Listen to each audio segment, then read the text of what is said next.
Atitlán 400 atis. We asked them to have a food festival along with the psychosocial processes. And this is to make them feel there is still something in them that they can be proud of. Maaaring walang-wala sila, pero meron pa silang mabubunot ng mga kamote. Meron pa silang madadalang mga, I remember we were given a dish that I didn't know was. And eventually I found out because I saw the head in the dish. It was a dish of a turtle na galing sa Iligo and very proudly given to us by the ate. This is what we mean by bringing back their self-respect. Maski walang-wala na sila, meron pa rin sila. Promotion of appropriate organizational values, of course.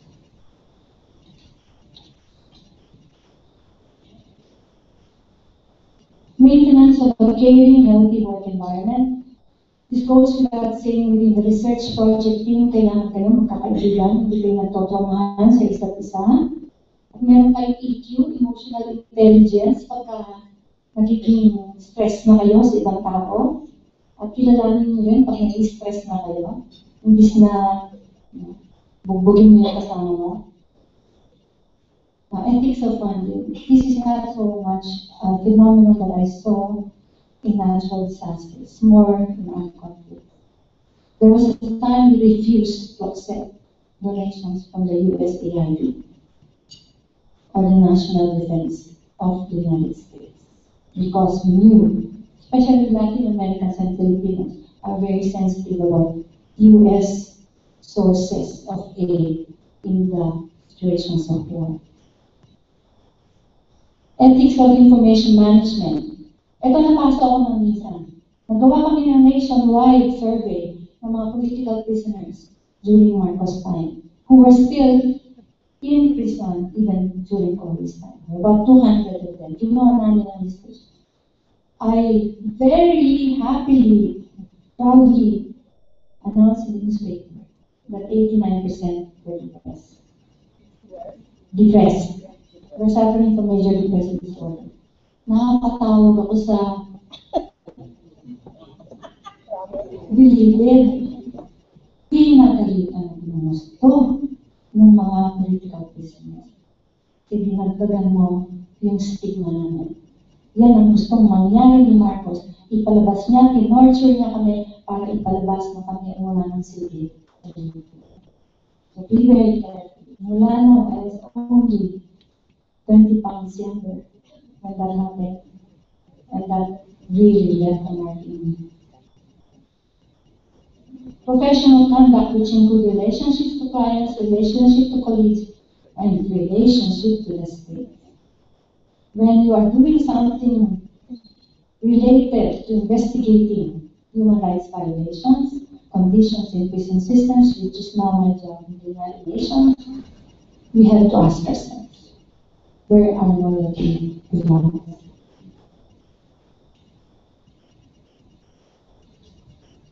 Lest we forget, finally.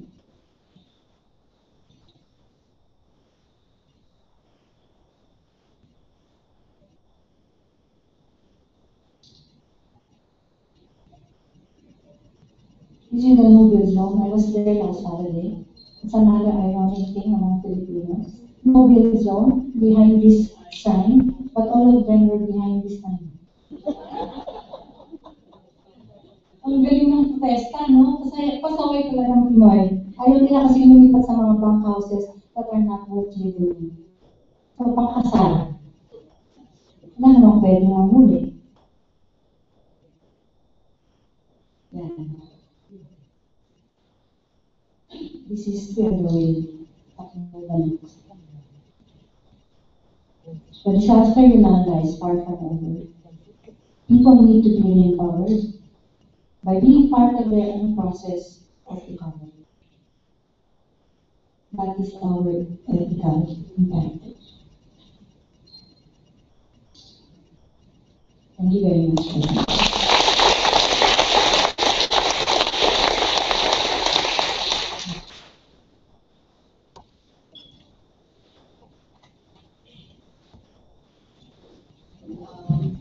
yun yata ang ating break, magiging working break.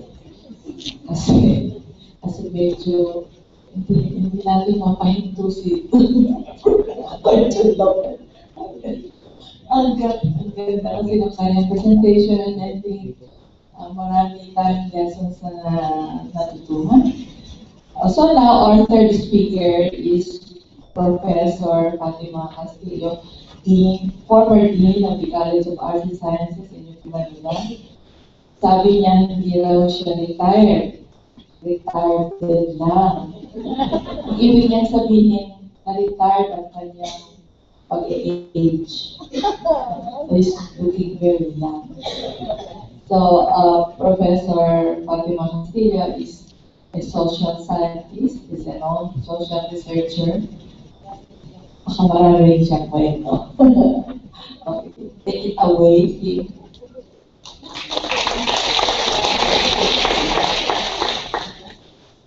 Ngayong hapon. Okay. Parang ang feeling ko, starting with Carl, yung emotional and intellectual and excitement natin, parang gano'n yung curve. Pagdating kay June, wow! Mas bababa na yan sa akin. So please, I'm so happy that Carl, and especially June, actually said some of the very important things I wanted to say also this afternoon. And so I think I should only need about 15 minutes. And that should give us time for discussion, for open forum. I think there is only one topic, Chancellor Marita, this afternoon, that is actually social research, ethics in disaster setting. Because the two presentations are actually social science. Public health is a social science. Of course, obviously, June's research field is a social science field. So, imperialist social science ang ngayong hapon. I prepared several slides, and I'm sure I'll go through very quickly some of these. I think I'll be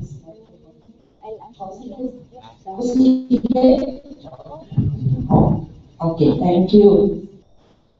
And next, please. And I know you have printouts of this, but don't worry, because I think I added 3 or 4 slides. As I think more about the presentation, I thought, well, maybe I should put in more about the social research issues. So I took this from Google. Sorry, I forgot to acknowledge the website where this came out. And I just want to first point I would like to talk about is the disaster situation, because I believe that it is very important that we understand the particularities of a disaster setting when it comes to ethics of research. So these are, I think, people waiting for their flight or to get on the C-130, yeah. And we know, of course, that some were able to get on after 2 or 3 days, others had to wait for a week or so. And we know, of course, that it mattered if you know someone in the military or you know someone in a national agency, you've got better chances of having some seats in this transport planes. So that already is a matter of concern for social scientists to study. Next, please. But the WHO calls this kind of situation, the Yolanda disaster situation, as complex humanitarian emergencies, CHE. Because I think this term captures the confusion, the destruction of many structures that communities have been using, infrastructure, community structures, sources of communication and support. And one of the biggest source of confusion I heard from people in Leyte, like 5 days after Yolanda, was that they were so afraid because they did not know coming to help them. They did not know. So the confusion and all this is so complex, you know. And people are in need of help simply just to survive. People are in need of food and shelter, medicine. And the question is, therefore, will you do research in a CHP? Is it ethical? Is it ethical to collect data, to do research in a situation where everybody needs help to survive? And I think this was covered also by Carl in June. However, according to an article authored, and this is from the Asian Bioethics Review, thank you very much, Professor De Castro, for sharing with us the articles, the journal articles. According to them, it could actually be unethical not to do research. So this is not a simple question. It's complex, okay, but there is no easy answer. It's not always that, okay, we must always do research. It may not always be that. Or it may not always be that, okay, we must do research. So many things need to be known for us to make a decision to do research or not to do research. One of these could be timing. When will you do research? Perhaps for clinical research, perhaps for research like public health to prevent emerging epidemics. Maybe you need to do that as soon as you can. Perhaps some social research can wait a little longer. But researchers would really like, as June said and Carl said, researchers would like to, be there when the action is taking place. You don't want to wait. So it's a huge temptation next this.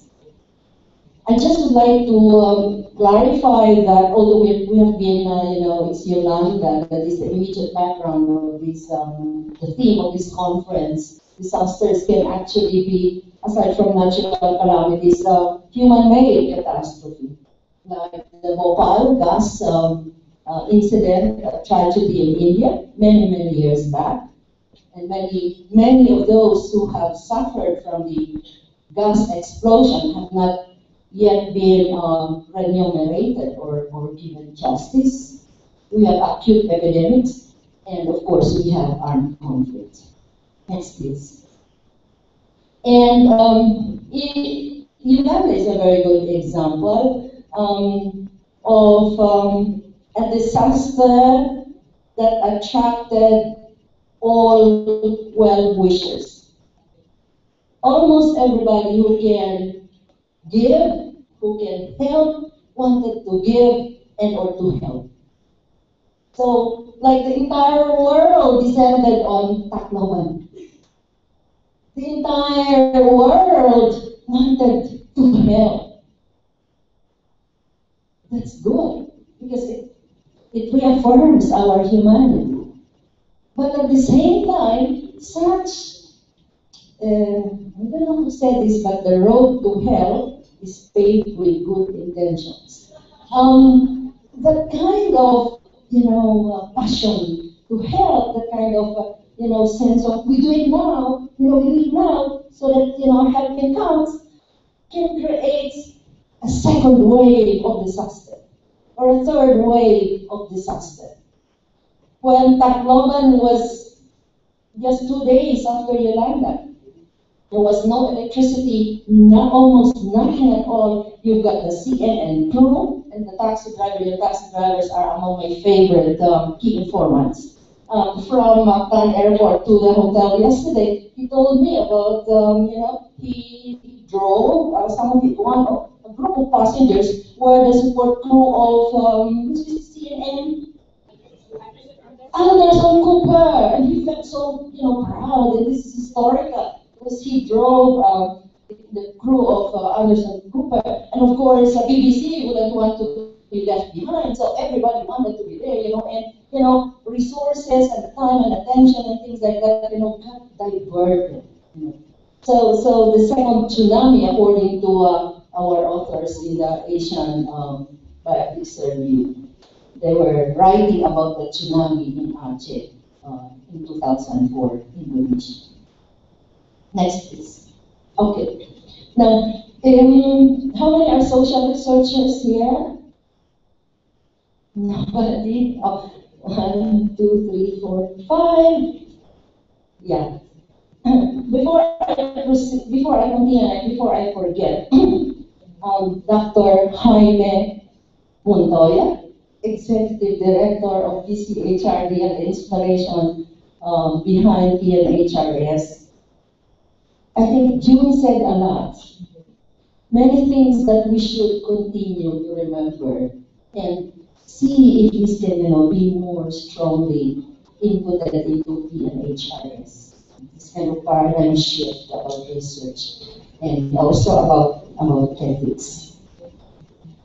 So commonly, social researchers are interested in interactions or interconnections of people and systems, like a humanitarian aid system or a local government system. We are interested in that. And disaster or not disaster setting. We are interested in cooperation.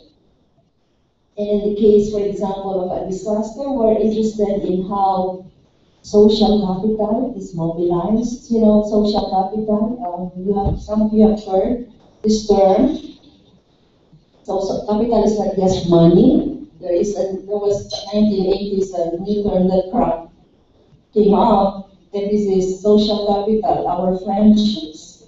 Yung ating mga pagkakumare, kumpare, no? Yung ating mga neighborhoods, yung mga traditions natin, yung mga legends natin, these all form part of social capital. So in that study that we did of 5 countries that experienced armed conflicts, we looked at how social capital was mobilized by communities affected by war, to respond to and to cope with the threat of infectious diseases. So we looked at how friendship and relationships, social and other and cultural relationships, how this helped, if these were mobilized at all. So we are interested in that. We are interested also in conflicts. We know that every disaster engenders conflicts. We have heard, we read from the news about people in the town in Leyte. Some of the families said, why were we not given food aid? Why is it that our neighbors were given the food aid by the local barangay? And they have their own explanation, actually. And they said, it's because we are not political allies of the barangay captain. So there could be conflicts already simmering, but these simmering conflicts actually, become more visible and are heightened as people, compete for resources. So there could be new conflicts. There could be conflicts among aid providers, among humanitarian service providers. We know CNN and BBC, etc. We know IBS, CBN, and GNB. I mean, this kind of conflicts. Power, governance, systems, we are interested in that. We are also interested in meanings and meaning making. How people make sense of Yolanda. When I visited Iligan City after Sendong, few days after Sendong, our friend brought us to this parang pareho yung location sa San Jose ba yun? June, yung nakausli, yung maliit na lupa doon sa dagat. Totally demolished. Ang nadatnan namin doon, mga slabs na mga semento na dating bahay.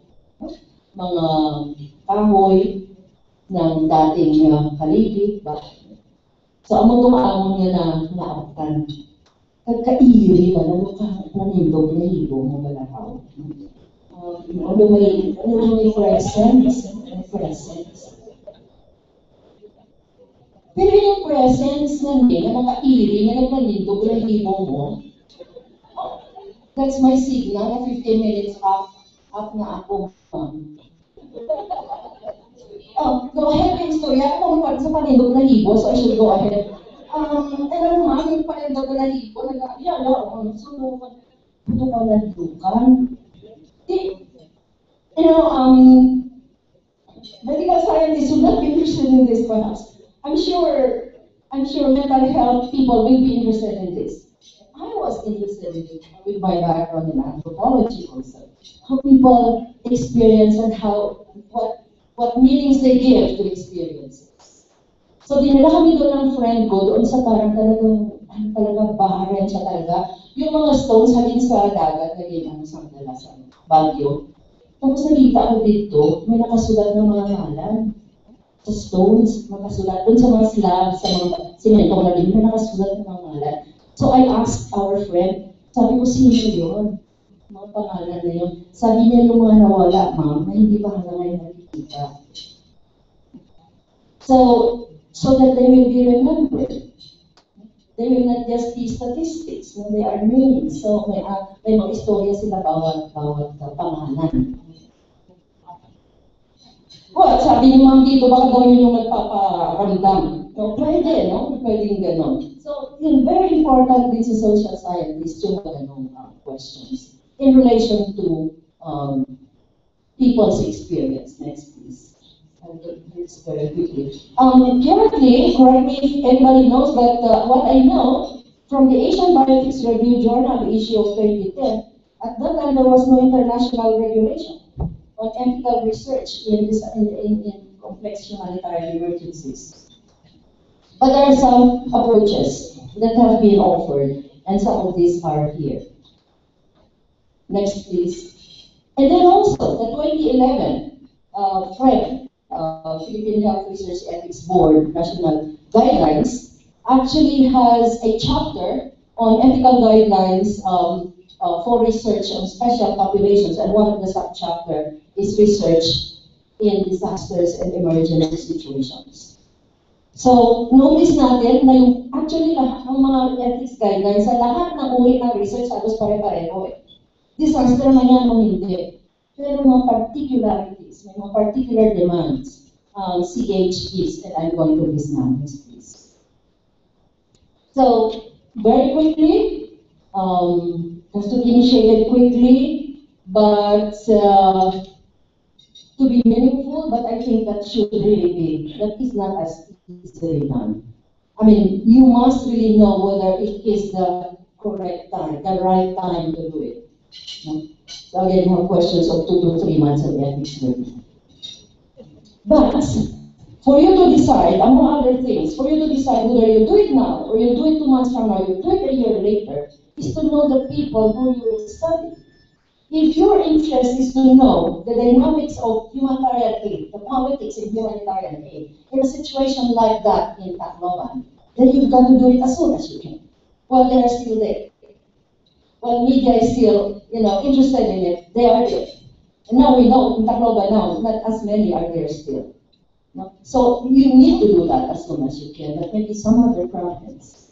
Because the question here is, would you divert energy and attention from, helping people survive by, doing your research? Okay, relevance to affected community, I think I cannot add any more to that. However, I just would like to cite a specific example about the importance of security of records or confidentiality of data. A friend of mine, Chancellor Marita, you know him, you like him very well. It's your favorite, Ted Arsenal, headed a big program in Tacloban for reproductive health services. And he told me that he learned of cases where some aid providers provided aid in exchange of sex. Okay? So this is very sensitive information. Now, if, for example, you're able to get data from those who have been abused sexually in exchange for aid, and you will not be there always to protect it. And if this comes out, this could mean that this girl or her family will not anymore get the services. Isn't that possible? Is that possible? Yes.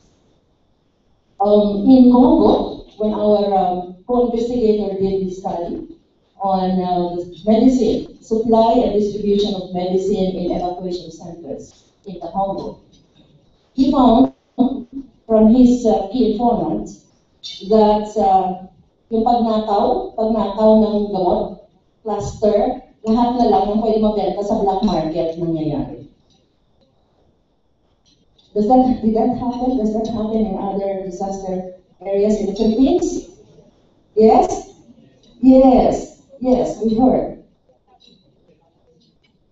Now, you come across data about sexual abuse from people who are powerful, who are in a position, like you are a humanitarian aid service provider. Or you come across data like the one in Congo. The question is, this is illegal activity, correct? Correct? Illegal eh. Nagnakaw ka eh. Yung parang kinuha mo yung pagkain sa bibig ng bata. Hindi ka ganun ka-desperado yung bibigyan, nanakawin mo pa. No, may pinangako ka ng confidentiality. Nangako ka sa respondent mo, di ba, Dr. Chavez? Nangako ka, I will not divulge, I will protect. I will not put you at harm's way.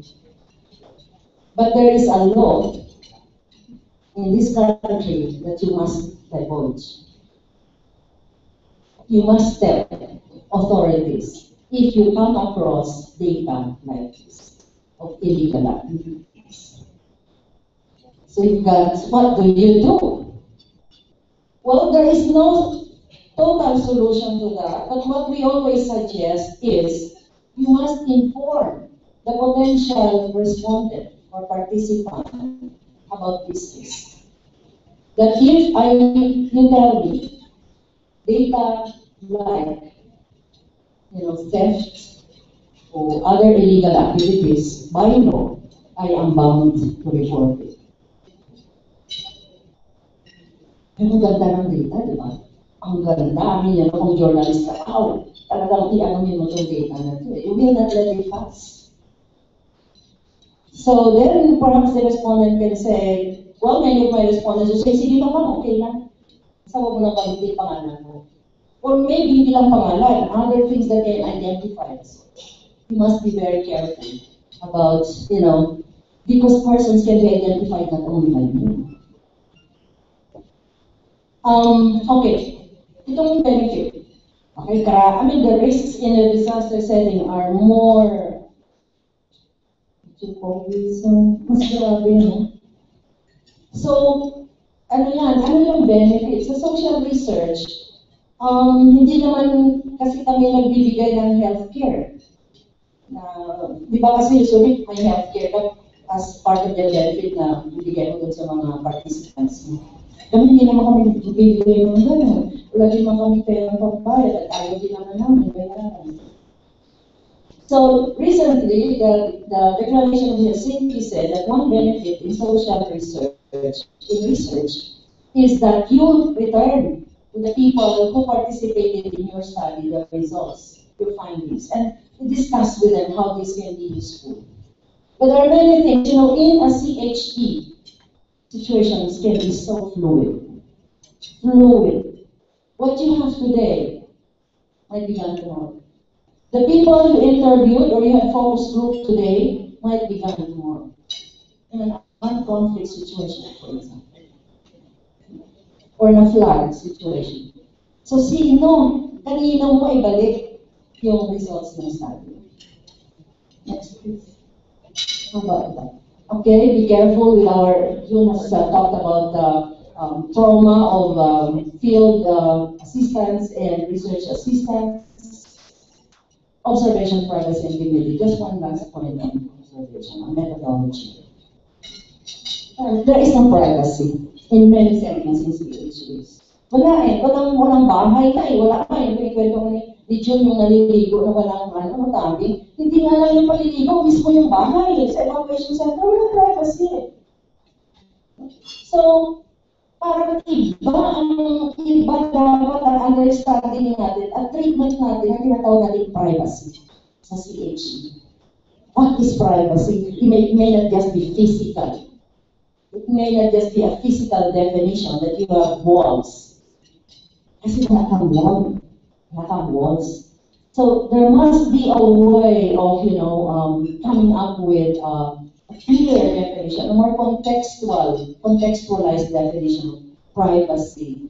So when you observe in an evacuation site situation. Okay, what do you observe? We said in social science, ethics, we say, you cannot observe scenes that will violate the privacy of the people you are studying. It must be obviously a public scene. It's an evacuation center, a private or a public scene. Next, please. I wouldn't go into this anymore, but definitely June is taking care of that. Yes,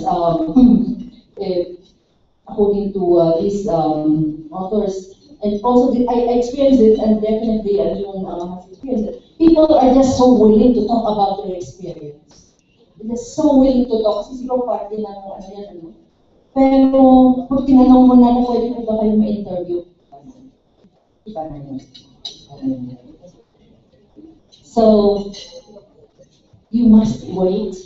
You must not impose your timeline. You must not say, kasi po mauubos na po ang budget ko eh. Kasi po kailangan na po mag-report sa funder ko eh. Hindi ganun mo. We give priority to people, not to data collection. Well, actually, sa tingin ko, hindi naman sa lahat ng beses ay nagpo-contradict ang pagbigay ng services at pagsagawa ng research. No? Ito yung pinuntahan namin sa Mangyan community kasi sabi namin, lahat na ng halos ng attention nasa Tacloban. Wala nang tumitingin doon sa Mindoro. May mga Mangyan communities na sa Ranta at saka sa Capiz, saka sa Palawan, Northern Palawan. So pumunta kami sa Mindoro at nagdala kami ng some help, no? At ito pumipila yung mga Mangyan, pero ang nag-organize, alam ba ninyo, nag-organize ng aming distribution. Lahat, from step 1 to the end, ay ang local federation of Mangyan tribes. Sila ang nag-determine paano i-distribute, sino ang kukontakin, paano ang paghati-hati, sila lahat. I was very proud of that project in November up to February. On the other hand, I went to Capiz in November. Sa Lanta din, ang dami na sa Lanta. Ginamit ng isang organisasyon ng mga indigenous peoples, yung mga tumandok sa Capiz. Ginamit nila yung okasyon para mag-organisa ng isang napakalawak na meeting. This was 2 weeks after the lockdown. Ginamit nila para organisado yung mga communities. At ito ang kaibahan ng organisadong community sa hindi organisadong community. There was no government presence for many days in these areas in Capiz. But dahil organisado yung komunidad, organisadong magsagot, organisadong mag-responde. So ginamit nila ito para mag-meeting, pag-usapan, ano ang ating gagawin, no? At hindi lang yung anong gagawin para makasurvive, kundi ang gagawin para maka-recover, mag-rehabilitate. At dito pinag-usapan yung national issues, pati yung halauna. At kinunin nila ito sa damage, destruction na ginawa nila. Ang galing. So makikita mo, pag-organisado ang community, napakadali para sa researchers, no? Ang mag-connect at magiging maingat. Alam mo talaga magiging maingat. At hindi, less ang chances na magkamali ka. Maging unethical ka. Next, please. Okay, next, please. Yes, the same ethical standards and principles apply in CHDs as in other studies, but I think whenever and wherever people are suffering from simultaneously occurring intense vulnerabilities coupled with simultaneously occurring critically unmet needs. Ethics must be more rigorous and more vigorous. Hindi pwedeng pare-pareho na. Next, please. MSF is Medicine Sans Frontier. And basically they say the same thing. Can you go back to that? Just like to, yeah. MSF said ethics review must be timely and flexible, but more stringent because of this higher degree of vulnerability and need. Next. Okay, this one big question also. Pag hindi ka naman lang din, hindi mo din lang naman matapos ang research, parang hindi naman ethical na simulan mo. Marami kasing possibilities na hindi mo matapos. Dahil hindi lang fluid ang situation. Kung hindi pwedeng mangyari din mismo sa researchers, na imposible na talaga sa kanilang ito. Nangyari yan sa isang study namin sa Aita community after Pinatubo eruption. So, gumawa kami kasi ng study, no, and our study was used in the book that came out later written by Dr. Rodrigo and Dr. Carlas from Victims to Survivors. And pinagtitingnan namin yung kanila, may mga ritual sila yung isa doon, mga anito. Mga anito is a healing ritual na mga Aita na nanggaling sa itaas ng mundo. And so nanghingi kami ng pahintulot na mag-observe at mag-participate at they allowed us. At nakita ko doon talaga itong ritual na ito. Healing sa kanila. But healing din because also the sense of solidarity and community that the ritual was able to mobilize. The sense of connecting again with each other. Sense that we are together. So drawing on their tradition, on their customs, and their beliefs, and their norms to survive as a community. But in the process of doing the study, we were informed by our community and the community leaders that the situation has become tenuous in terms of our security. Because some military operations are being done in nearby areas. And the community leaders suggested we must pack up and go. So that's a very interesting possibility in a CH.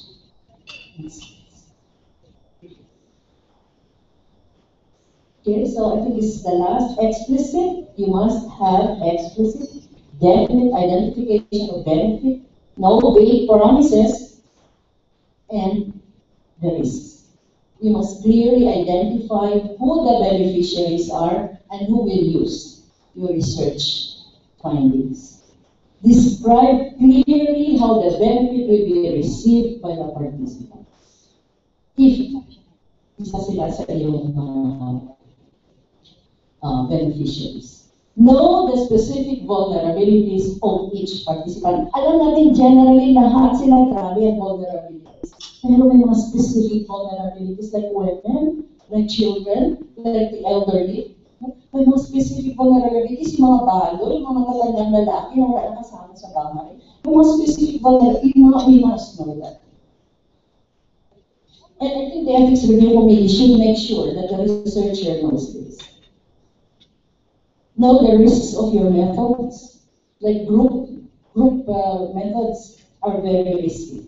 Because you cannot guarantee anonymity and confidentiality. You can promise, you can try, but you cannot guarantee. You must know the security risks of your data, and you must find ways of innovating FP, free prior informed consent processes to make them real, genuine, meaningful. And in my experience, our best partners in thinking of ways of getting genuine informed consent are the community leaders, the community organizations. I think that's the last one. Yeah, that will be the last.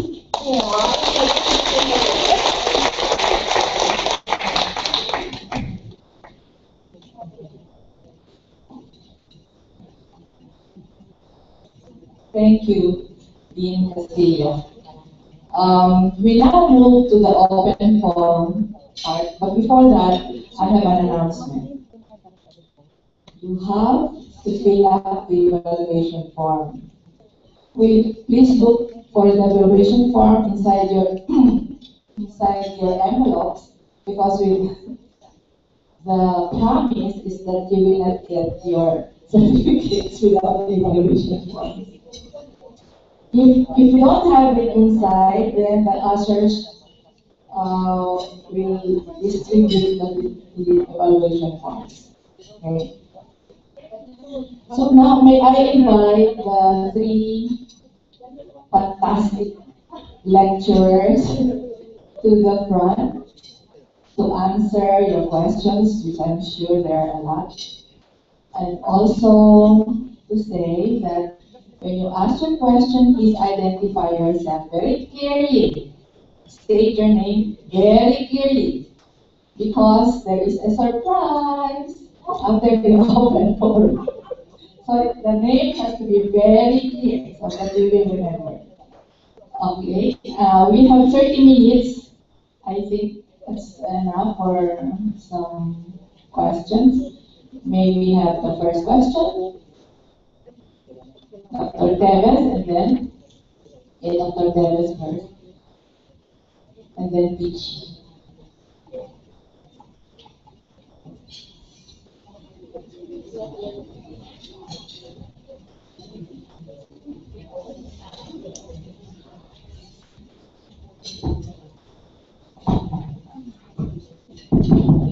Good afternoon. I'm Franco Teves.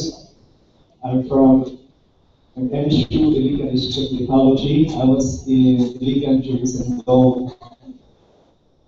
And although I'm not involved in social research because it's not my field, but I have a couple of questions that maybe you can shed light on. Because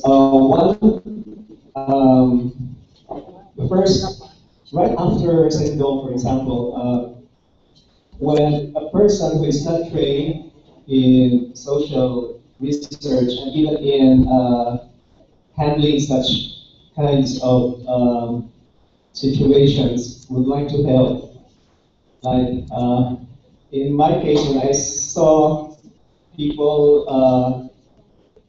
in very bad condition and some parents holding on to dead kids, not letting go of the dead kids, for example, and just staring blankly. How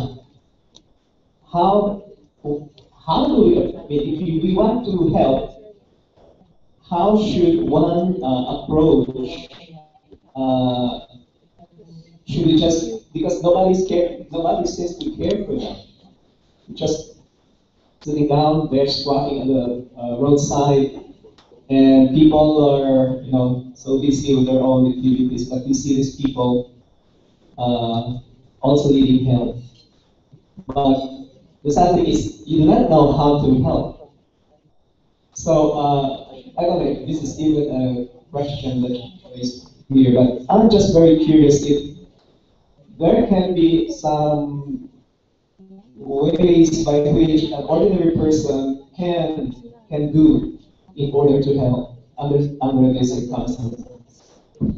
Second question that I would like to raise is, when people are now talking, those experience the disaster, and they related some things or experiences that seem improbable. Are we going to discount this or also put this on record? Like, for instance, I wouldn't want to exaggerate, but close to 100 people who have experienced Sendo claim that they saw a black ship going upstream from the mouth of the river in Iligan, that's Payog River, going upstream, not just 1, 2, 3, close to 100 people were giving the same testimony. Now, for a scientist, I'm trained in the hard sciences. It seems improbable that at those times there could be such things, that are happening. A ship, a black ship that was going upstream.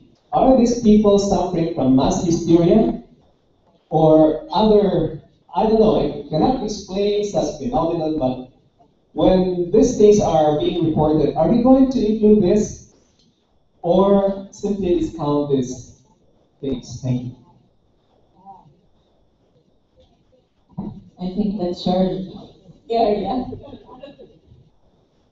And I think that's a very good, useful question. For the first question, I hear, this is not commercial. Ito yung dahilan kung bakit naiiyak kami sa mental na hindi integrated yung mental health and psychosocial support sa mga ginagawa natin. Sa mga pag-responde natin sa ibang-ibang bahagi ng disaster. Kasi bawat timeline ng disaster, and we went guidelines for the timeline, the pre, the acute, and the recovery phase. May mental health issues na dapat sagutin.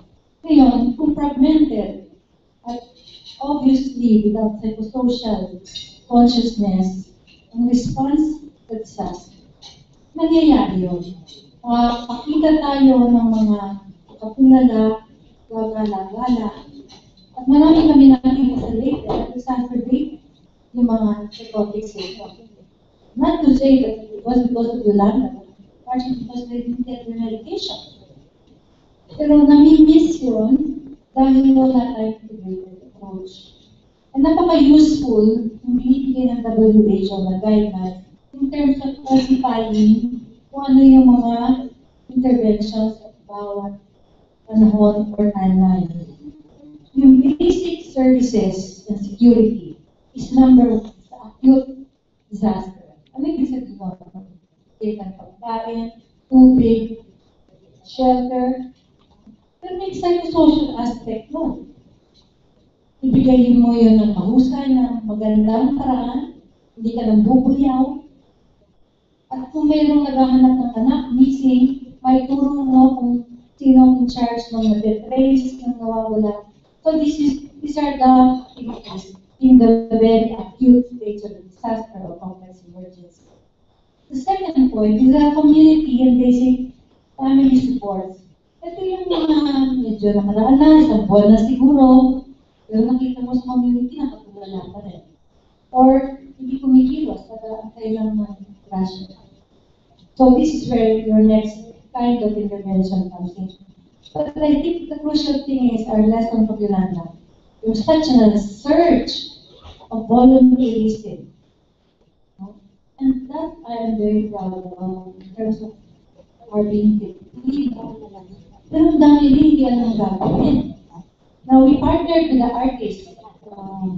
National Commission on Culture and the Arts asked us to give them guidance on how to handle psychosocial issues. They had the funds because they were going to have a Dayaw festival in Tacloban 1 week after Yolanda. So ginawa nila, ginamit nila yung pera to have mini Dayaws, they call it, but incorporated psychosocial support, mental health education into the Dayaw. So for the last 8 months, we have been working with artists. Before that, magawa sila ng mga art therapy na bigla lang nagbubukso yung dagat kasi pinag-drawing nila na hindi nila alam kung saan nila dadalhin yung mga drawing. At the same time, we learn from them how to use culture as a healing intervention. So, there has to be integration with the engineers, with the hard sciences. We can be part of a team. Are you saying, June, that as an individual who has not been trained for psychosocial intervention, you should maybe not not go in there and try to help? No, that's not what I mean. Yung ang dahilan bakit I think integration is important. Kasi we will be together in a team. Hindi natin actually alam makikita natin sa field, di ba? So, there is among us this system of referring. Pag meron mong nakita na talagang parang wala sa sarili, or hindi na nagsasalita, or some child who's not looking for the mother, the social worker, the psychologist, the psychiatrist can work hand in hand with the engineers, with those who are more involved with the infrastructure and all that, or assistant. Yun ang madalas nakakalimutan. And we saw very much the way people were handled in Nico's airways. When in trouble, Dr. Teves refer. Is the question, I remember there was a hand out there. Is it related to the question? The second question, I'm thinking, yung black sheep daw. Yung black sheep, isama daw ba yan na data ng researcher? So social science, yes. Because that is people's reality. We are interested sa, yung approach dito ay phenomenology. Okay. Alright. So, let me listen now to the second question.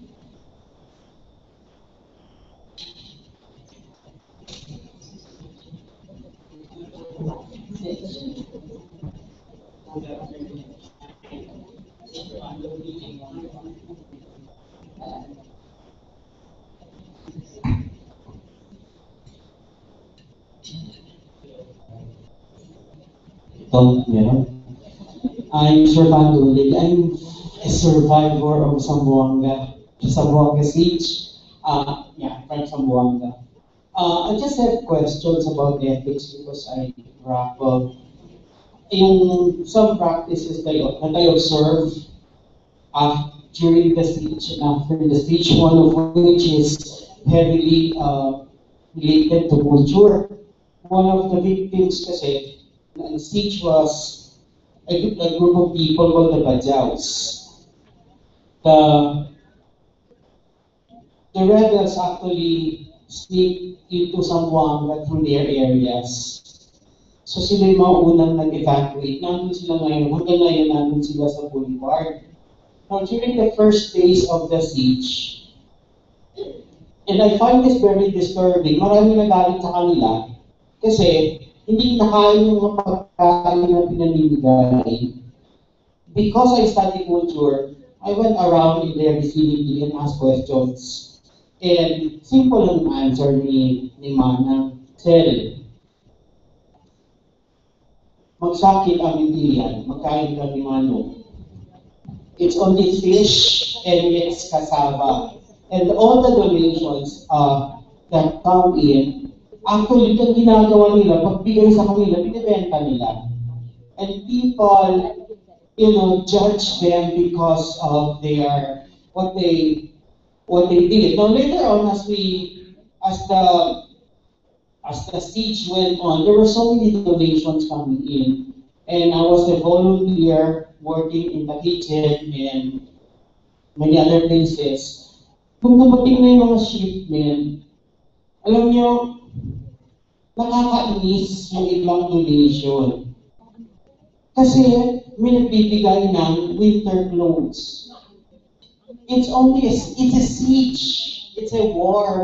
Hindi naman kami lumipat sa North Pole. May nagbibigay ng mga gown. We are sleeping mga nighties and so on and so forth.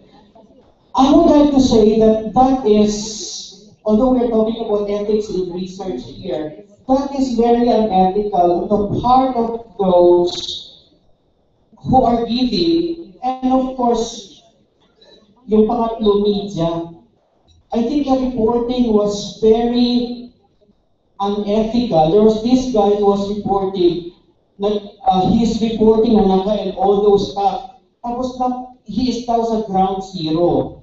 Totoo po, he was at ground zero.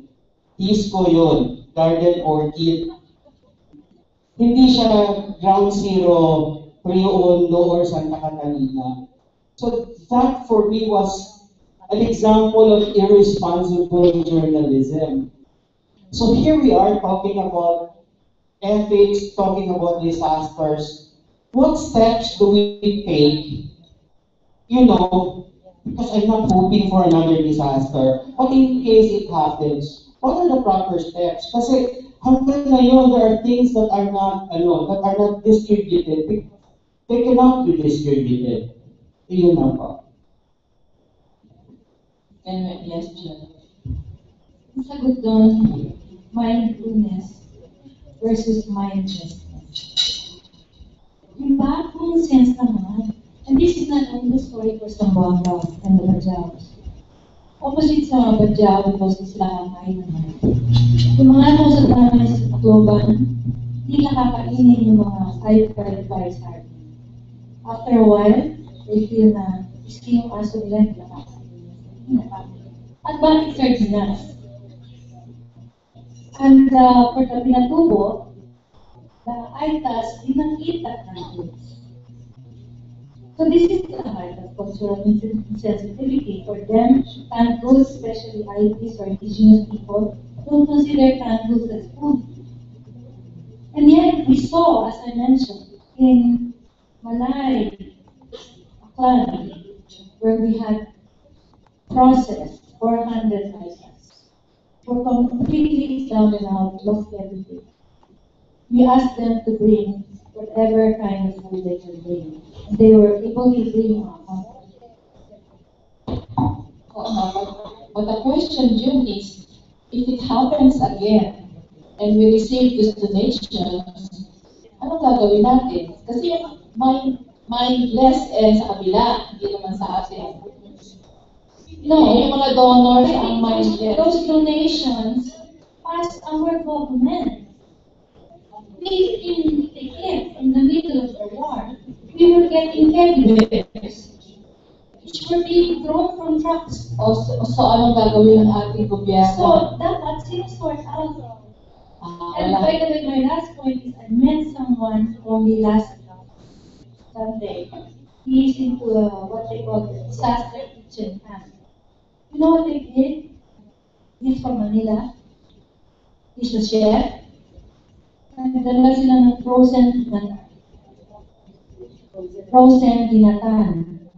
Alam mo, June, Para ipakain sa mga tao. Pag nagkalinas. pag nakita naman na yung mga donations nila sinosort out, nasa headline naman tayo. Donations not distributed. Donations kept by the... Oo, pinapalitan ng mga pagkain.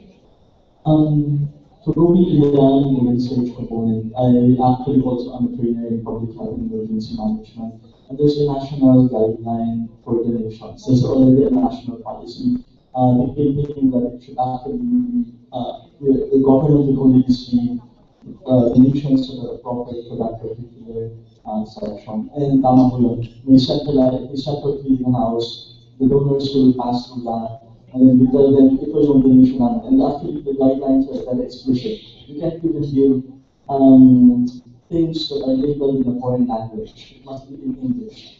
If it's a foreign language, we'll send it back to wherever it came from. Is to send them back by the central clearing sorry natin, very nicely, very graciously, that these are not the things needed by our people, maybe some other area of need. Okay, so may guideline na pala. Before Jimmy, kasunod ka?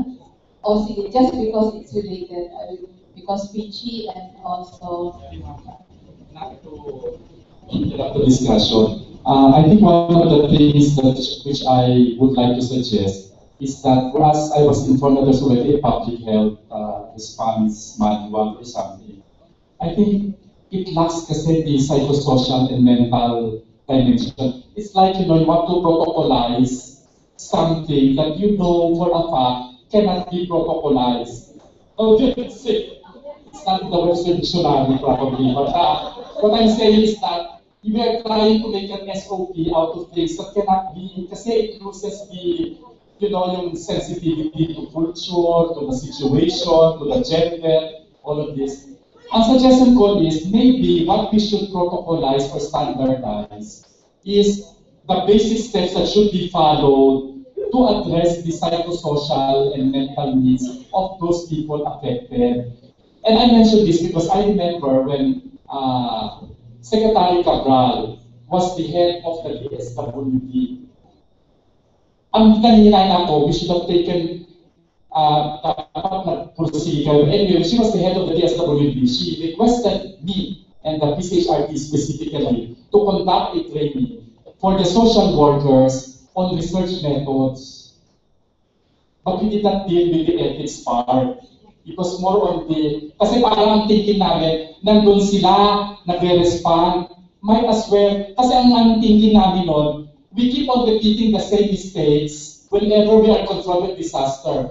Might as well generate the information there and learn from it so that it can improve on how we will respond later on. Yun ang aming intention, but little tayo na hindi lang yun ang purpose, no? So, tinuruan namin sila, true enough, they were really hungry. But I think it gave me the idea that first, we should actually have an audience with the National Disaster Risk Reduction and Management Council because they're too, as I said, very standardized, masyadong directed into infra sites, they're losing the human dimension. When in fact, it's the human dimension which is the one that lingers on and on. Diba? Infra kasi maraming tayuan yan, tayo ka ng building. Yung mga tao na traumatized, I mean, yun na nasa school, can we do that? Probably another symposium or workshop. I think that is something that is palpable and we can really use. Parang hindi may paulit-ulit na ito yung mga experiences na nangyayari. I think we should really, That's just Jimmy. Okay? Okay, that's one recommendation. I think that we should pitch it. I'm Teacher Moaldes. I'm a member of the ethics committee that takes 6 weeks before you can hear me. So, may members, so hindi ako health worker or medical professional.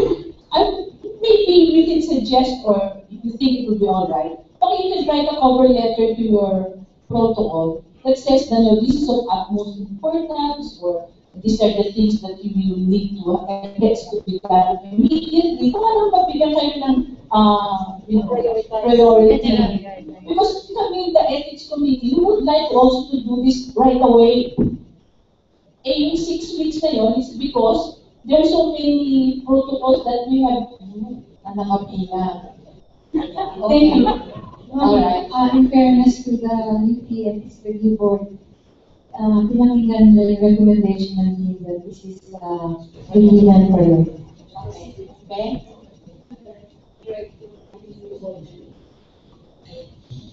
I didn't want to talk because I'm like, don't have a voice. So, but I can't help it. I'm so reacting to putting everything in context. Although this is now about health research, pero really we can get away from the entire system, the entire thing. And we need to see it in full context. In fact, I pick up the word integrated. I'm paying COSO. I'm with the UP Manila College of Nursing, but I'm actually the chairing the Secretariat for the Asia Pacific Emergency and Nursing Network. So that's Asia Pacific. But let's put things in context. Like, the number one that we're seeing, the organization and the management. So we're talking about integrating psychosocial care, when in fact there's so magulo. Diba?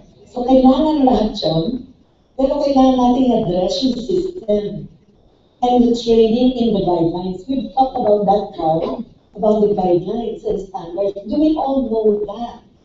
At the very least, so that we do not cause harm. Parang ethics to, diba? May karapatan ka ba? Are you trained to get in there? If you find yourself there, that's different. But do you go in there and compete with resources, with utilities, with whatever. Ang experience namin, in fact, we're now at the midst of the preparation for the Wuhan meeting for the Asia Pacific. And we're actually being texted by WHO to try and push, mag-advocate tayo, dito na rin. Let's be more knowledgeable and trained in the basic guidelines, whatever those guidelines are. So you come ready. Ang comment ng WHO, people who came in, with good intentions, but people did not know how to work within that. And then, the system natin may be trained, pero yung mga politicians did not use that system. And then, yung sinabi natin donations that should go to a clearinghouse, they come in straight. And people come in straight. They don't report to the incident commander. So it's a bill. Kailangan yung system, guidelines, and all that. Talagang may problema ang Pilipinas. Meron tayo problema. Systems. System. So actually, we can, mas second lang. At sinulat ko na, I was just reacting listening to all. Parang we've gone way beyond sometimes of what we are preparing to in terms of mental health, not being integrated, medical scientists, public health, social scientists. I'm just cautioning the group with this critical level. We've gone beyond. A little bit can be improved. What I mean is we've been doing collaborative research. We've been working interdisciplinary. The research I learned is very different from what we do now. And when it was asked, who are social scientists, I didn't know if I was going to raise it. I am.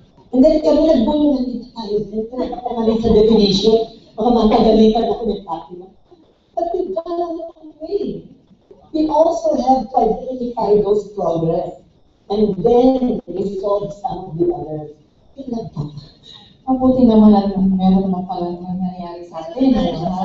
Oo. So, in fact, social science has really changed PISA, I think, since mula yung social science ay malaki na yung inroad na nagawa ng social science health research. So, I think we should be happy over that. Kaya nangyayari naman, despite the chaos that is. May dagdag lang ako. Ma'am? Sige, please.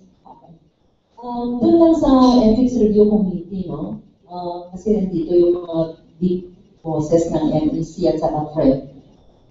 Importante kasi yung representation ng interests ng study community doon sa Ethics Review Committee. Kasi kung walang Ethics Review infrastructure sa Zamboanga, baka dito nila ipa-review sa Maynila. Sino ang nag-represent ng interest ng budget? So, I think nasa ating 2011 guidelines yan, ma'am, Pero siguro pag nagbigay na ng training sa ethics review committees, siguro i-emphasize din natin.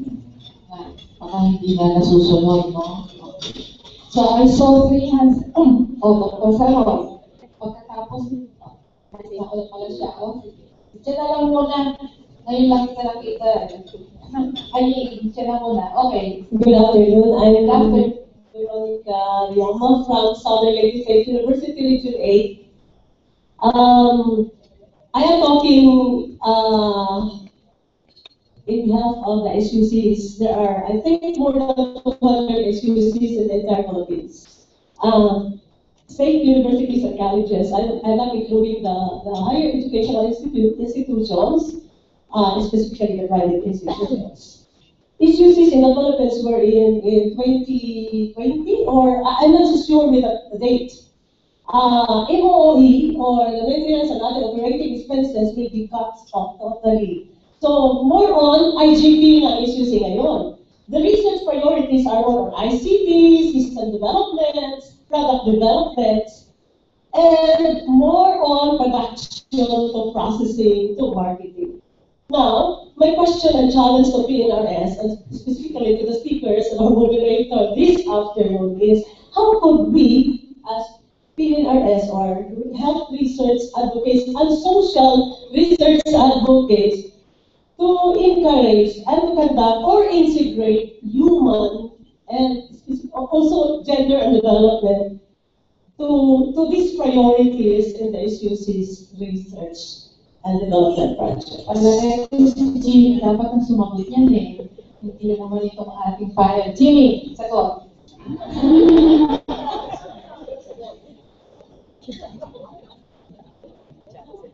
Parang hindi ako makakatanggi sa kemam.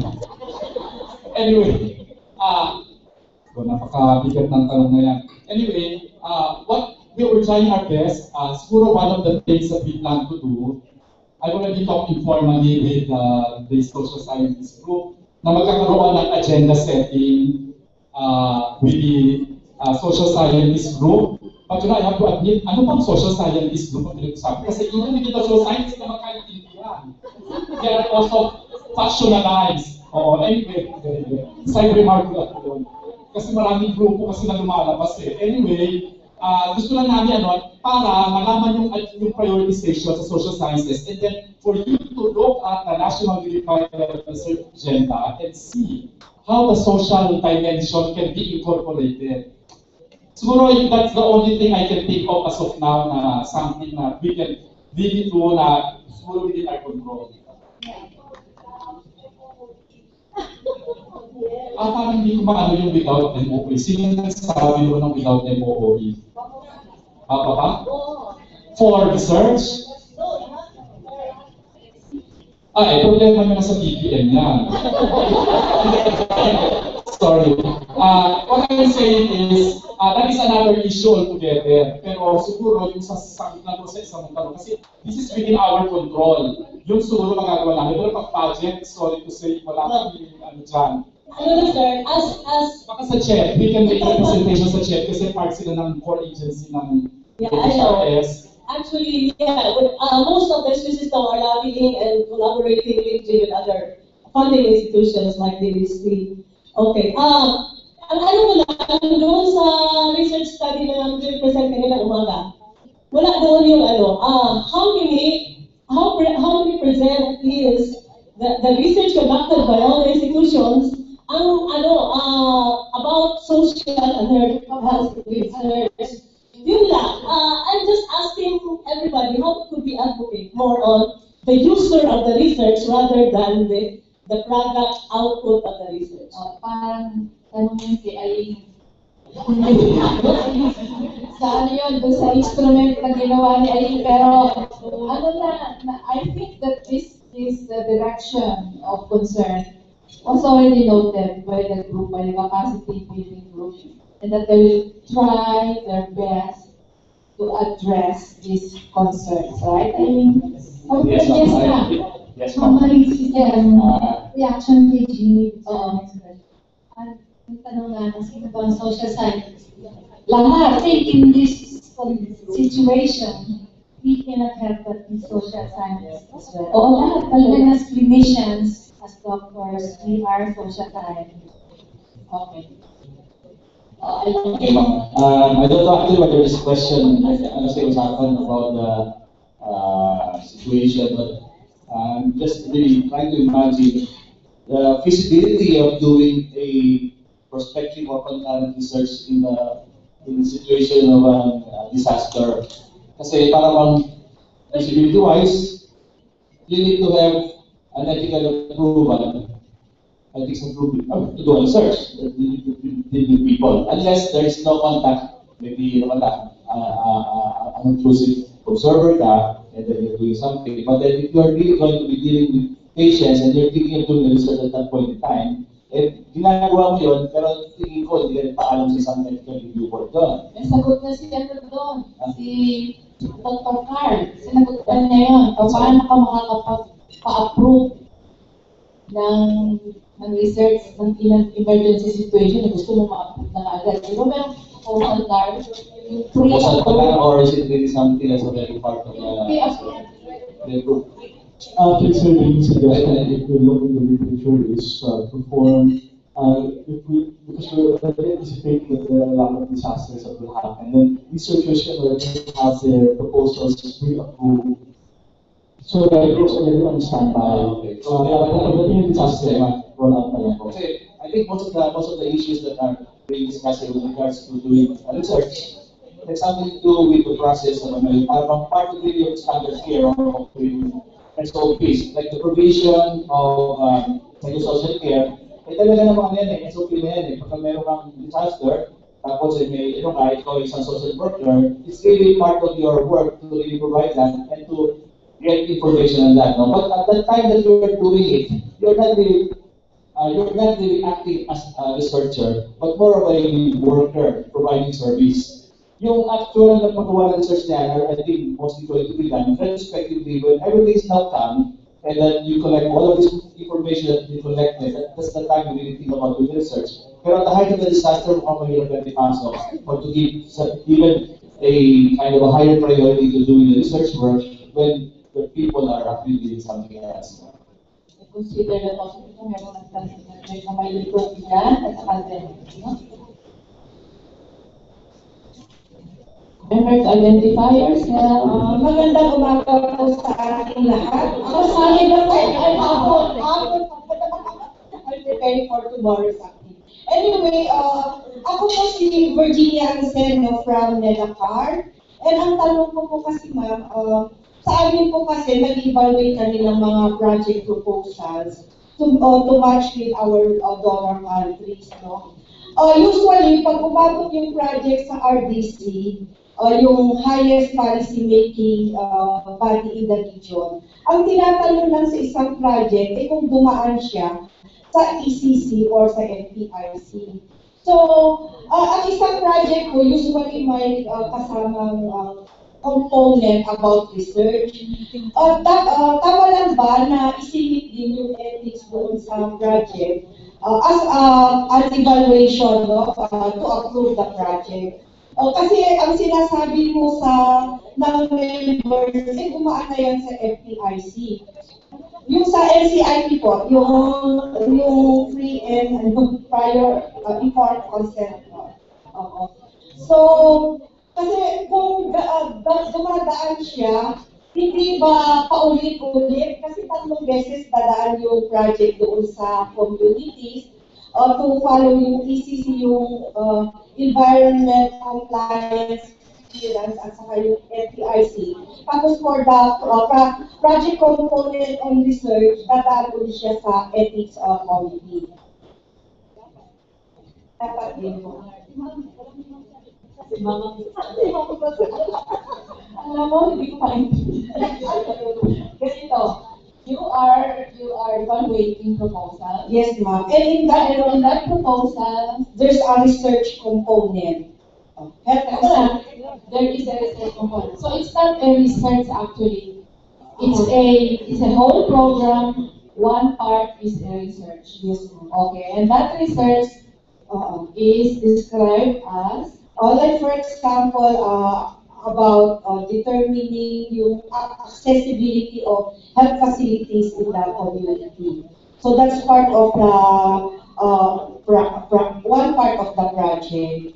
Sige, sasagutin na lang. Okay. So, kasi sabi sa guideline, basta tayo kung ng research involving human participants, kailangan talaga ng ethics review and approval. Mayroon kasi tayong ICRA, Indigenous Peoples' Rights Act, na rin-require na kailangan dumaan sa National Commission for Indigenous Peoples. Ang Indigenous Peoples, yung NCIP, ang siya magbibigay ng certification na yung study group ninyo ay binigyan ng community ng pahintulot. So yun. Kaya dadaan ka sa NCIP. Maliban sa NCIP, may mga projects din kasi, lalo na sa mga IT areas, na may environmental issue. So, kailangan mo din kukunin yun. Pero, kailangan pa rin dumaan ka sa ethics review committee.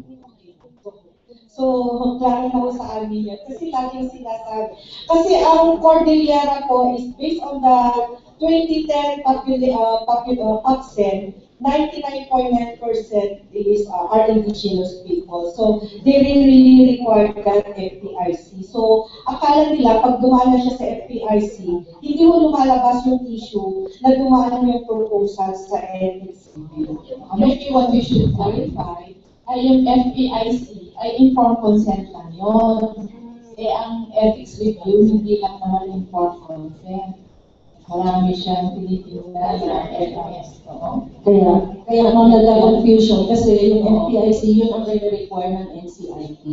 So kala nila dahil pumasa na sila doon sa NCIP, may FPIC na, ayos na, oo, pero hindi eh. Hindi lang naman informed consent ang pinag-uusapan.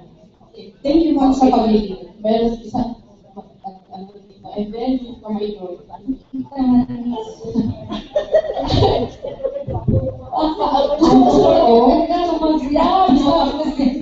Gusto lang mag-react ng Dr. Lopez. Akala ko.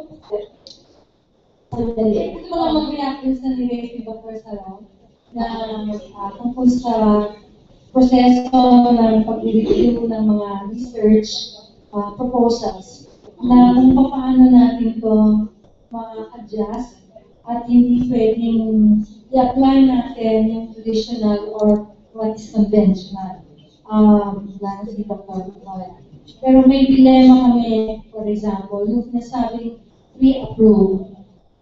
Kung participatory action research, that is the anathema of PAR. Because the very principle essence where participatory action research is coming from is that it is all participated in from the very beginning, even from the generation of the agenda, to the design and to the implementation and utilization of data kasama ang community. Okay, So dilemma yon na sabihin natin ang solusyon ay isang pre-approved.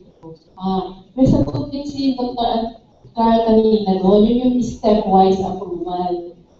Every step of the way, may approve kayo. So as you develop the protocol through a participatory approach, pinapa-approve na ninyo sa ethics group. So hindi the whole protocol. Leo, would you like to say something? Yeah, nakikinig ako ng gusto ko nila nakamit ng card yung mga options. Pasensya na kayo. Nakikinig na naman yung process ko. Bakit kaya magkasama pa si Pen at saka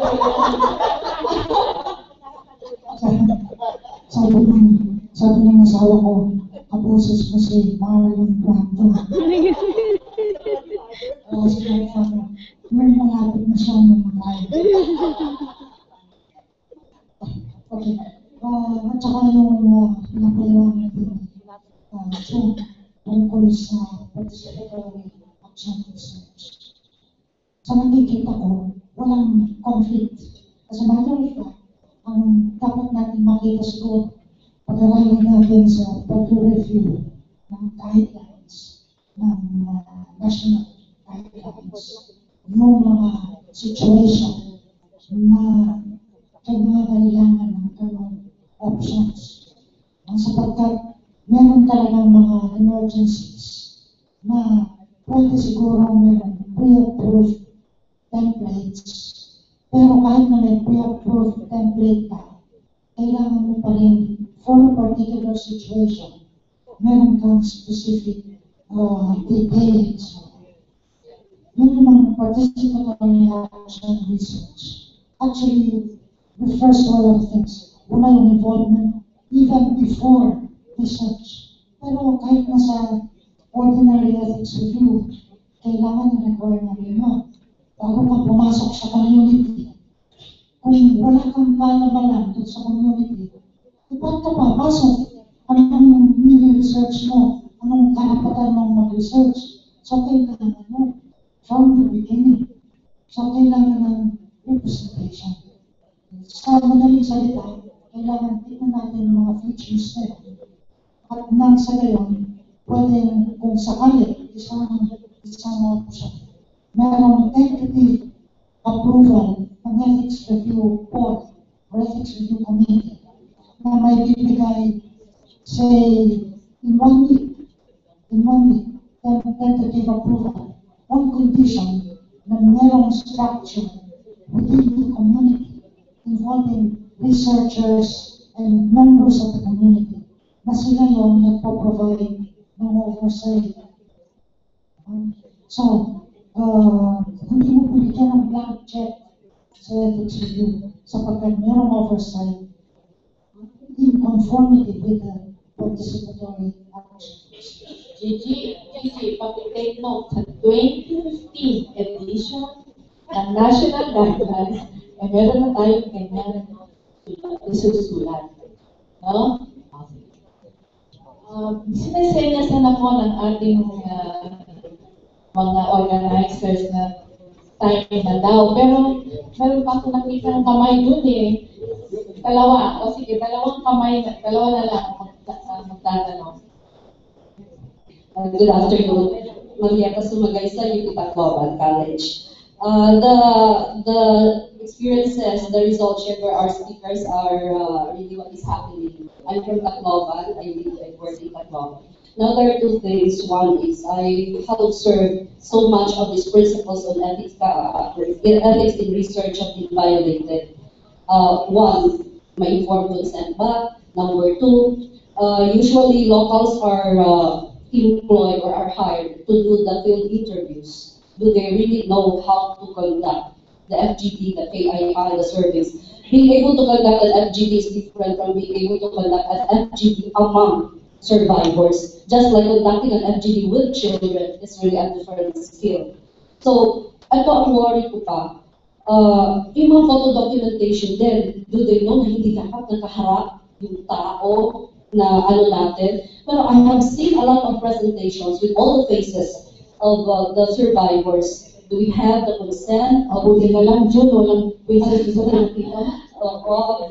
Anyway, this is my worry. Classes have started, and any Yolanda-related topic is a very convenient topic to do for thesis, for whatever, scientific writing, and so on for students.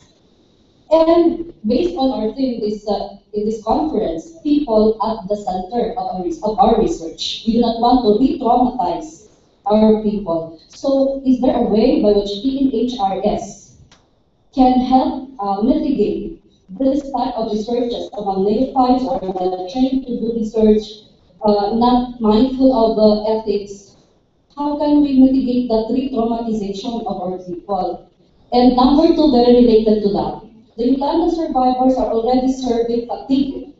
They are survey tired. And every time somebody comes, they always conduct PDNA all over and over and over again. Now my question is there a way by which PNHRS can also help in the coordination and information sharing of health research results so that we don't re-traumatize our people, the survivors? Not today, the survivors are very discriminatory in answering questions and participating in researches. Researches for academic purpose is a no-no anymore. They just will answer to the government agencies and the direct providers of livelihoods, shelter, and food. They have learned lessons already. In fact, Summer Convergence has already got together because they have observed these things happening. They just need a coordinating body to tell, they just want to have a hand in how things are going in the locality. Thank you. So, from our panel. May I answer that in very concrete terms because we are going to do a research project in San Jose, Tacloban, in two of the barangays which are worse, very badly hit by Yolanda. And I appreciate what you have taken. And this project is in cooperation with UP Tacloban, and therefore this partnership is very crucial to our understanding of the situation of the survivors. And also we have been there prior to this project. In fact, this project has not started.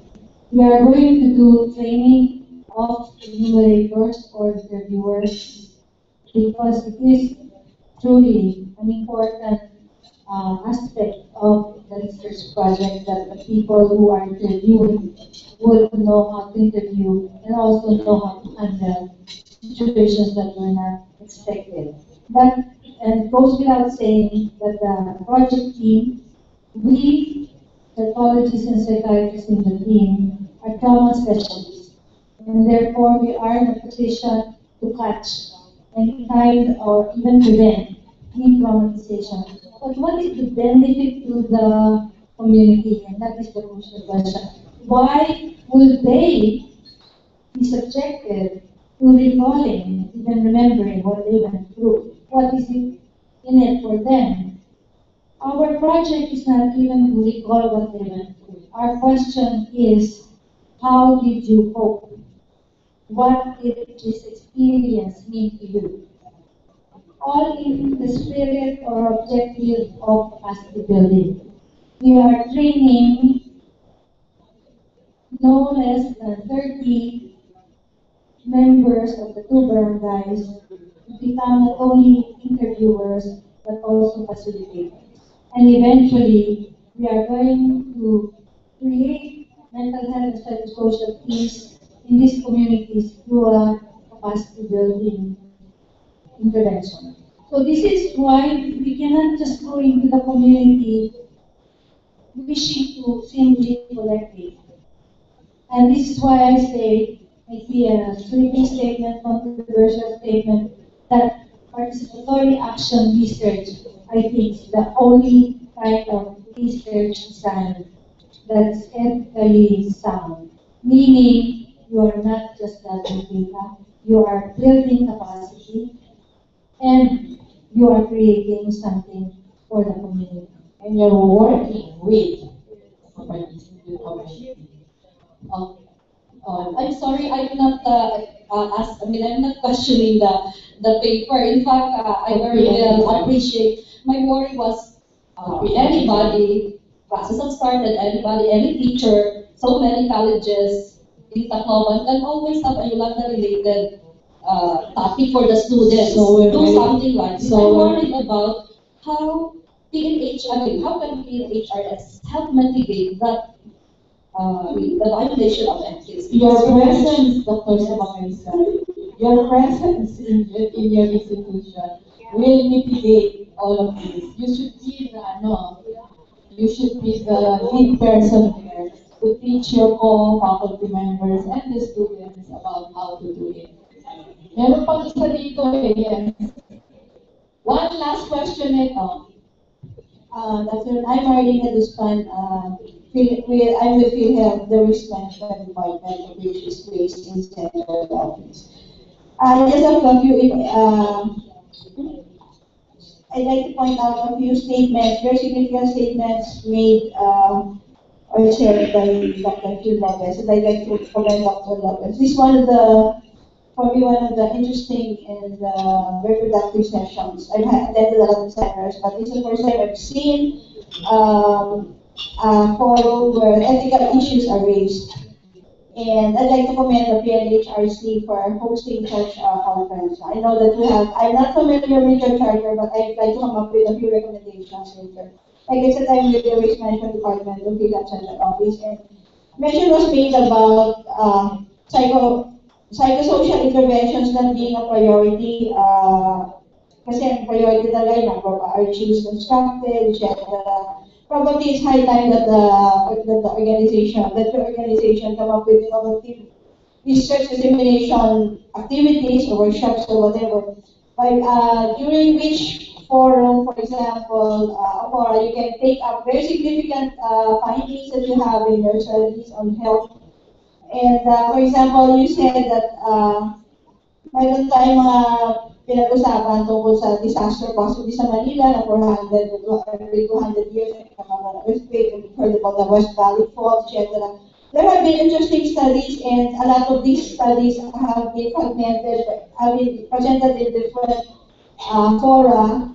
And therefore, sana ma-indicate nyo lahat and come up with one or two national conferences and disseminated law para lahat ng concerned sa risk management, disaster management, and emergency responses could get valuable information and use it para makatulong tayo sa mga tao na kailangan. I've been to devastated areas like Bohol na nag-earthquake doon, to Tacloban, I was there 2 weeks ago. Tapos din ako sa Northern Iloilo, we had Joseph William missions for the church. And one thing among others is common. Yung naging victims and survivors of, mas stories ng mga survivors natin would tell us, for example, that after these events have occurred, they feel one common, that is hopelessness. Hopelessness is a common factor na na-experience nila. And man, we all know that is composed of body, soul, and spirit. Yung nagsasuffer sa kanya, maybe physical, madali lang yun. But if it's the social, it's the soul and the spirit which suffers, which only God can truly cure. Hindi natin pwedeng sabihin, sige, okay ka lang yan, di ba? So if you can have a forum or an organization like PHRS, which can present these valuable health-related studies and findings na makakatulong sa lahat ng organizations na into disaster management or crisis management, sana malaking bagay yan.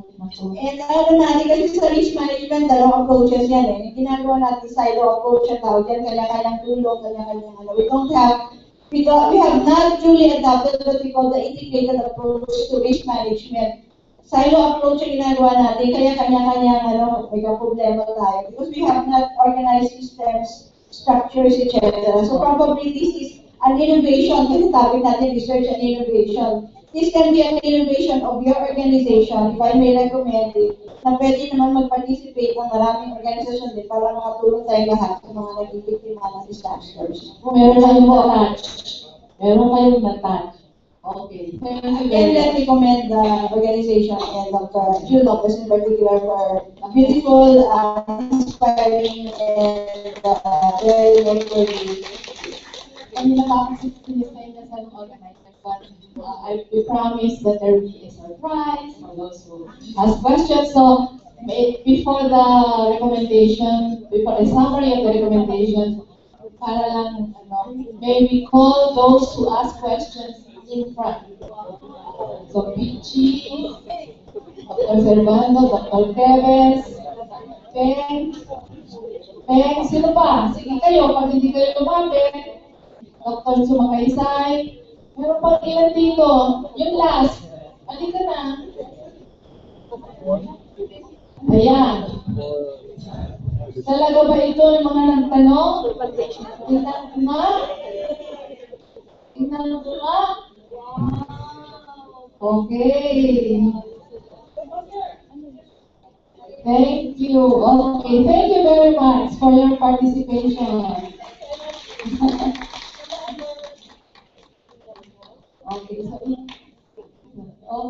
So now we'll hear from the last recommendation. Meron na tayong isang recommendation, Leo. So, sasummarize mo na lang ano ba itong babay natin. Ano pa mga iba pang recommendation.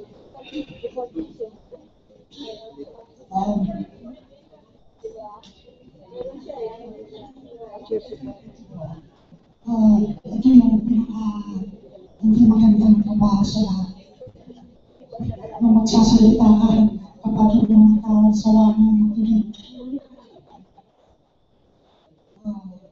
Dapat na i-highlight ko yung mga napag-usapan. Yung pagkailangan, hindi ko makalimutan yung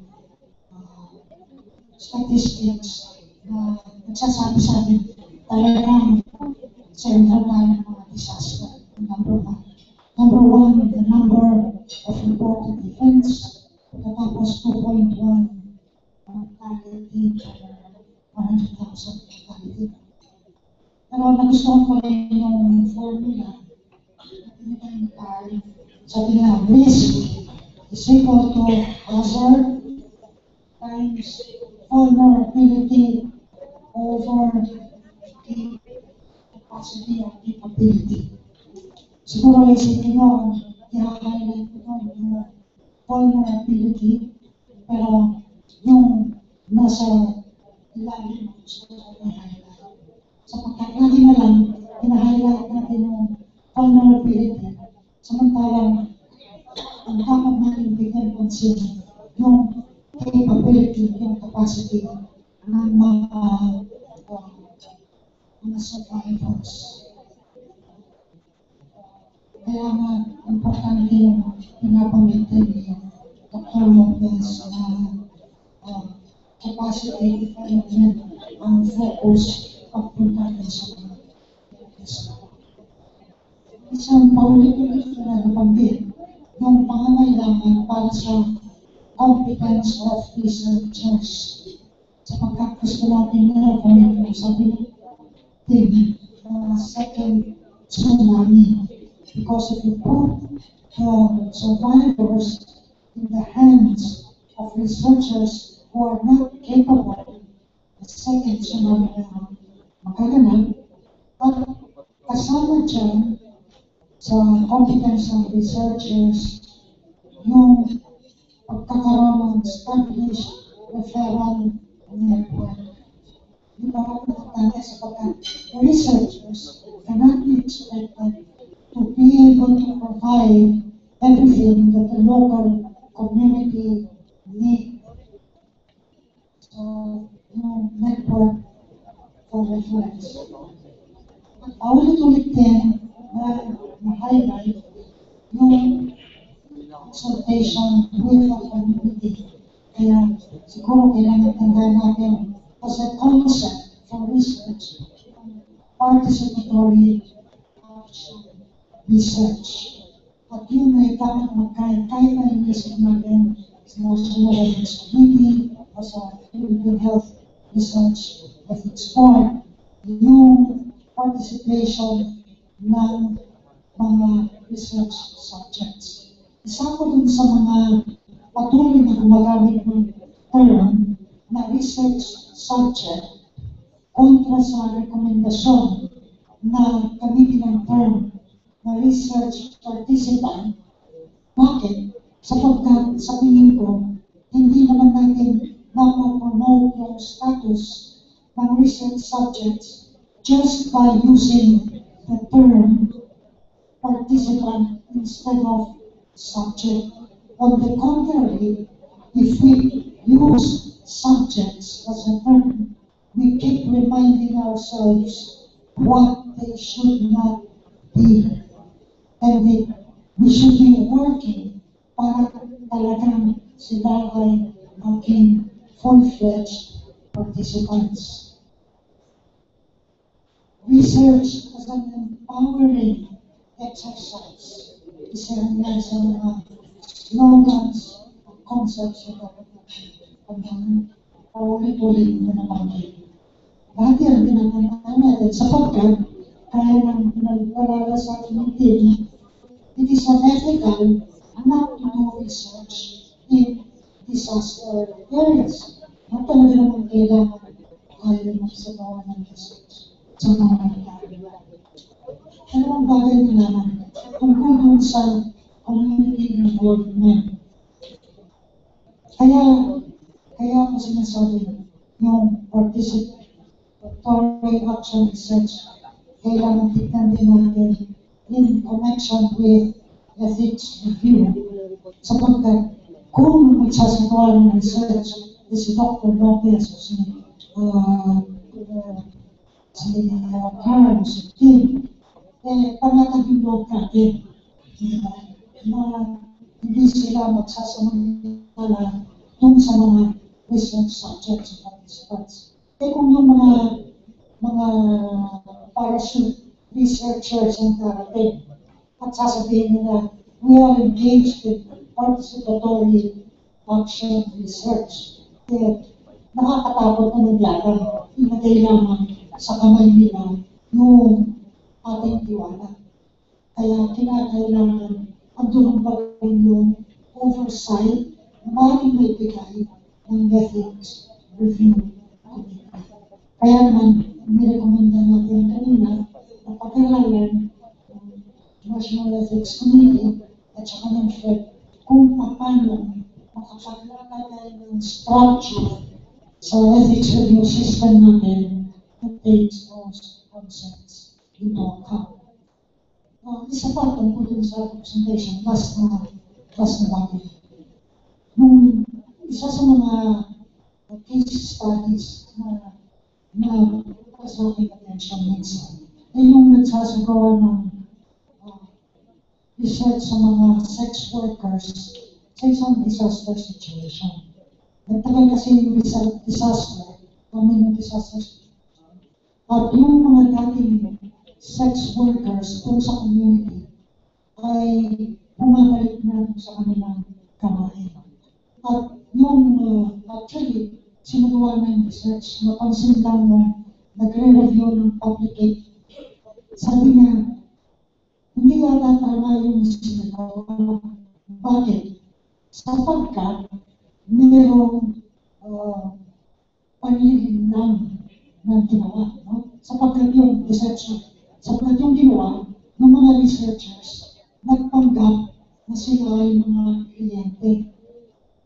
Nagpanggap silang kliyente at pagkatapos natin nila ay in-interview nila yung mga sex workers para malaman kung sila ba ay vigilant sa paninigurado na yung kanilang mga kliyente ay gumagamit ng kondom.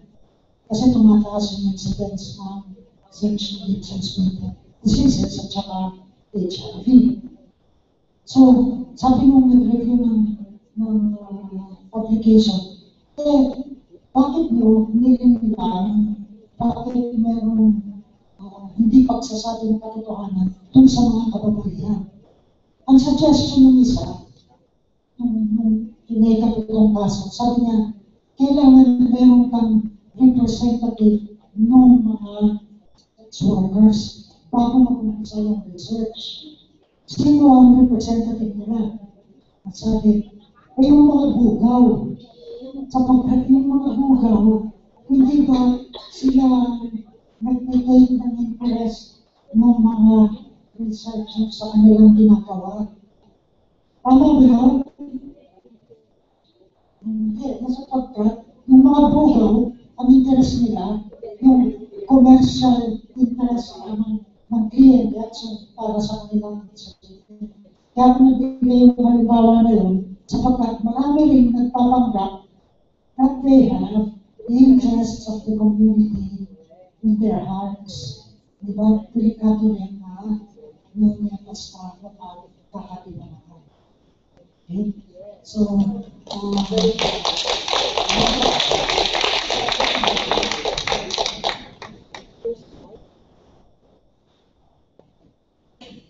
meron pang report. 12 slides lang. 12 slides lang daw. Pero sobrang ganda ng summary mo.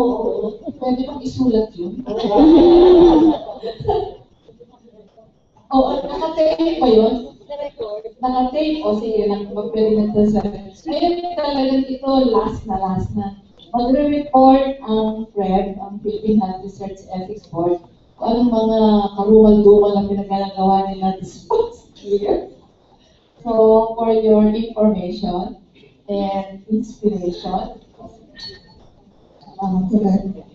ito lang yung pagbubuhat ng bangko ng friend. Kaya, huwag na kayong makinig. Okay. Yung mga tungkol sa mga sinatawang ethics training, sige na.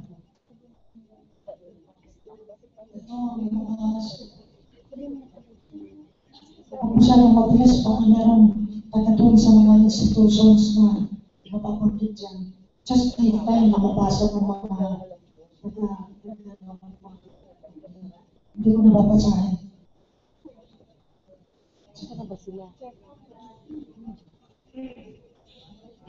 Because the standard operating procedures.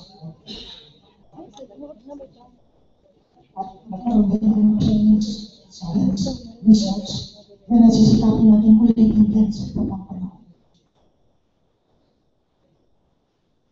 Nagkaroon din ng workshop ang FREB at saka National Ethics Committee tungkol sa mga topic nito para yung mismo mga members ay ma-upgrade.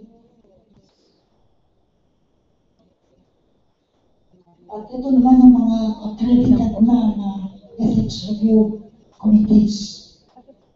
Una yung Philippine Heart Center, UP Manila, St. Luke's, Medical City, ating Medical Center, Manila Doctors Hospital, POH, Region 11 cluster, Veterans Memorial Hospital. At saka ngayon bibigyan ng certificate ang gabi ng Nurse Hospital. Ito naman mga sinagawa ng accreditation visits bago makaka-accredit yung mga hospital.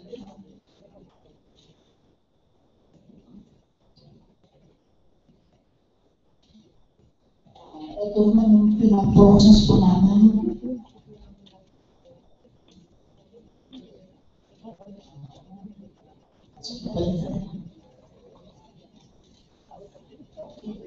Nagkaroon ng reapplication ng National Ethics Committee.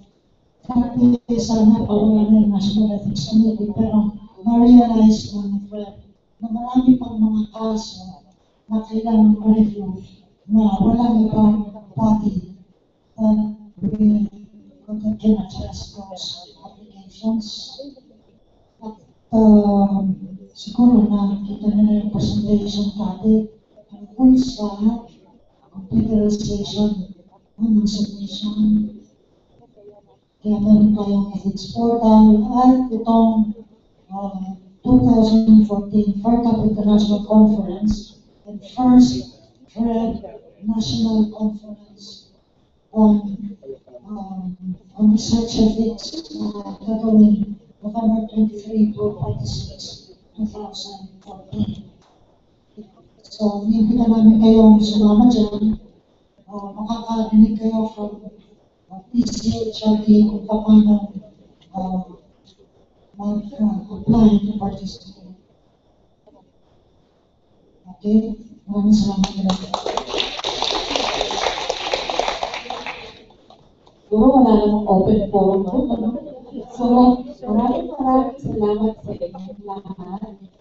Napakaganda ng inyong participation. I think when opening ceremonies na tayo susunod, no? Yung evaluation nyo, kung nakalimutan, pag-submit. And thank you. Have a nice day.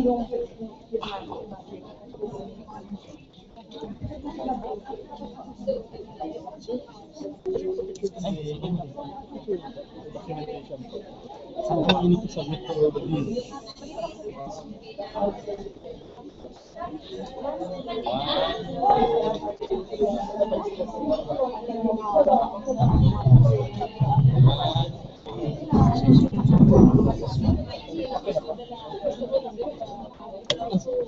Wala na sila. Yes, Saan ba na guys?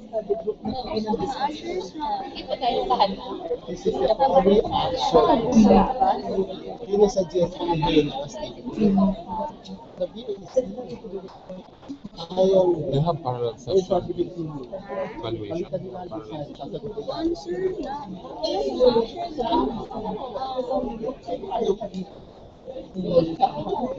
Even with the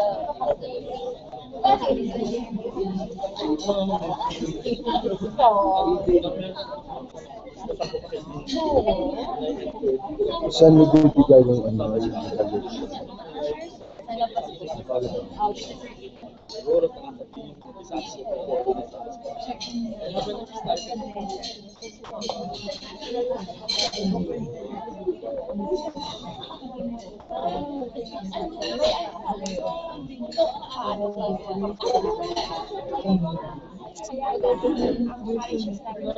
kinuha ko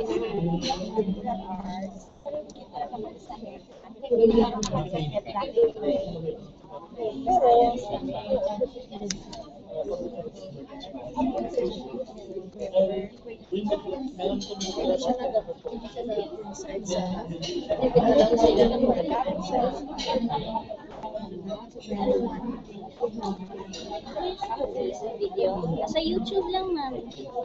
Dito sa, visit nyo lang po yung website ng pwede rin sa website lang. Yung lahat ng session, lahat ng rooms.